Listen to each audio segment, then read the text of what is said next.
আসসালামু আলাইকুম। আপনাদের সবাইকে স্বাগত জানাচ্ছি। তায়েফ এবং তার পার্শ্ববর্তী অঞ্চলের প্রবাসী যারা আছেন তাদের জন্য 1 এবং 2 মে কনসুলার সেবা ঘোষণা করা হয়েছে। জেদ্দা হতে আগত কনসুলার টিম আপনাদেরকে কনসুলার সেবা দেবে।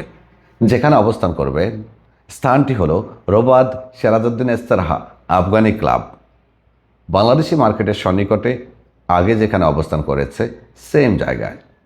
যে সকল সেবাগুলো পাচ্ছেন: ই পাসপোর্ট আবেদন, প্রবাসী কল্যাণ কার্ড তথা অয়েজানার্স কল্যাণ বোর্ডের সদস্য পদ নিবন্ধন, ইকামা না থাকা অথবা ইকামায় অন্য কোনো সমস্যার কারণে দেশে যাওয়ার জন্য স্পেশাল এক্সিট আবেদন, সোনালী ব্যাংকের অ্যাকাউন্ট খোলা এবং অন্যান্য যে সকল কনসুলার সেবা আছে সেগুলো। প্রিয় দর্শক, আপনাদেরকে আবারও একবার স্মরণ করিয়ে দিচ্ছি, পূর্ব ঘোষণা অনুযায়ী যে তারিখে কনসুলেট টিম অবস্থান করবে সেই তারিখের জন্যই আপনাকে ই পাসপোর্টের আবেদন করতে হবে। আপনি যদি আগে অথবা পরের জন্য আবেদন করেন সে আবেদনটি গ্রহণযোগ্য হবে না, এমনটা কনসুলেট তাদের অফিসিয়াল ফেসবুক পেজে ঘোষণা দিয়েছেন। তাই অবশ্যই 1 এবং 2 মের জন্য আপনি অ্যাপয়েন্টমেন্ট নেবেন। আর কনসুলেট থেকে আগেও ঘোষণা দিয়েছে কনসুলেট টিম আসার 24 ঘন্টা আগেই সার্ভার খুলে দেওয়া হবে।